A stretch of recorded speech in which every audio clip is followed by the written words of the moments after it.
Morning children, आज आप पढ़ेंगे यह दंतुरित मुस्कान कविता, जिसके कवि हैं नागार्जुन। पहले दंतुरित का मतलब समझ लीजिए। दंतुरित का मतलब होता है बच्चों के नए नए दांत, छोटे बच्चे के नए नए दांत वाली मुस्कुराहट।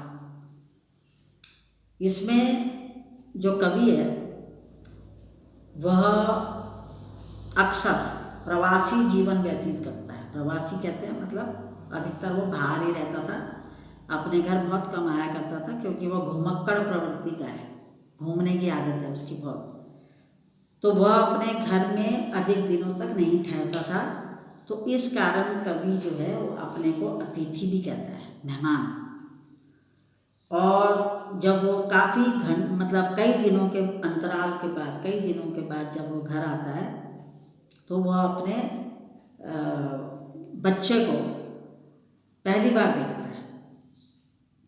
तो इस काव्यांश में कवि ने अपने बच्चे के सौंदर्य का वर्णन किया है और खुद को उसने कहा है कि मैं प्रवासी जीवन व्यतीत करता हूँ, घुमक्कड़ प्रवृत्ति का हूँ, घर में अधिक दिनों तक ठहरता नहीं हूँ। और उसने स्वयं को क्या कहा है, अतिथि बताया है। तो बच्चा भी जो है जब किसी अनजान व्यक्ति को देखता है तो क्या करता है, रोने लग जाता है। तो कवि जो है वो पहली बार अपने बच्चे को मिलता है। अब कवि क्या कह रहा है इस काव्यांश में, समझिए।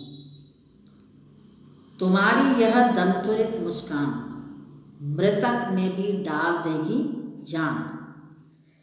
कवि जो है वह जब पहली बार अपने बच्चे को देखता है तो वह बच्चे की दंतुरित मुस्कान देखकर, दंतुरित का मतलब मैंने आपको बता दिया, नए नए छोटे छोटे दांत उसके अभी निकले हैं, और उससे वो जब मुस्कुरा रहा है तो उसकी सुंदरता कैसी दिखाई दे रही होगी।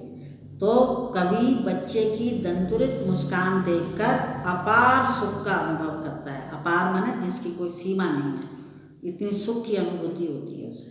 और वो कहता है कि शिशु की दंतुरित मुस्कान मरे हुए व्यक्तियों में प्राणों का संचार कर देती है, मतलब मरे हुए व्यक्ति में प्राण भी फूंक सकती है, इतनी प्यारी मुस्कान है बच्चे की। तो कहने का तात्पर्य क्या है कि मरे हुए प्राणी में प्राण फूंकने से मतलब क्या है कि व्यक्ति किसी भी बच्चे की दंतुरित मुस्कान देखकर प्रफुल्लित हो उठता है, खुश हो उठता है।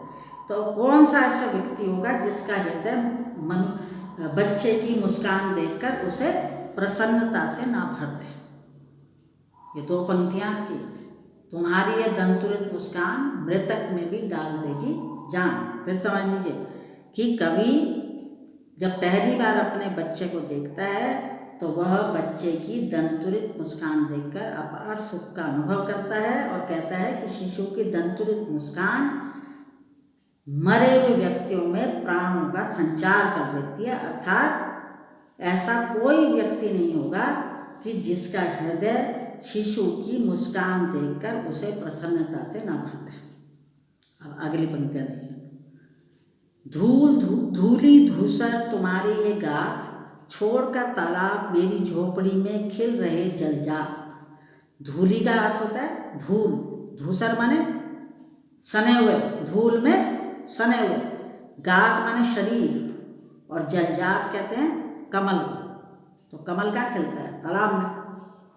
तो कवि कहता है कि तुम्हारे धूल से सने हुए शरीर के अंगों को देखकर ऐसा लगता है, तुम्हारे धूल से सने हुए शरीर के अंगों को देखकर ऐसा लगता है कि सरोवर में खिलने वाला कमल पुष्प मेरी झोपड़ी में खिल रहा है। जो तालाब में खिलता है कमल पुष्प, वह मेरी झोपड़ी में खिल रहा है। ऐसा प्रतीत हो रहा है कवि को कि तुम्हारे धूल से सने हुए शरीर के अंगों को देखकर मुझे ऐसा प्रतीत हो रहा है मानो तालाब में खिलने वाला कमल पुष्प, जो कमल का फूल होता है, वो मेरी झोपड़ी में खिल गया है। तो इस तरह से कवि अपनी प्रसन्नता व्यक्त कर रहा है। आगे देखिए, परस पाकर तुम्हारा ही प्राण पिघल कर जल बन गया होगा कठिन पाषाण। अब परस का अर्थ है स्पर्श, छूना। परस का अर्थ है स्पर्श करना, छूना, और पाषाण का अर्थ है पत्थर। तो कवि कहता है कि निश्चित ही तुम्हारा स्पर्श पाकर, मतलब उस बच्चे को छूने से, कि निश्चित ही तुम्हारा स्पर्श पाकर पत्थर पिघलकर जल बन गया होगा।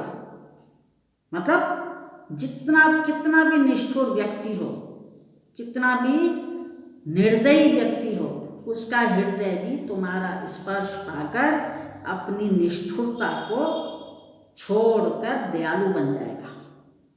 उसका कहने का अर्थ यह है कि निश्चित ही तुम्हारा स्पर्श पाकर, तुम्हें छूकर जो पत्थर दिल इंसान होगा वह भी पिघल जाएगा, वह भी अपनी कठोरता को त्याग देगा और दयालु बन जाएगा।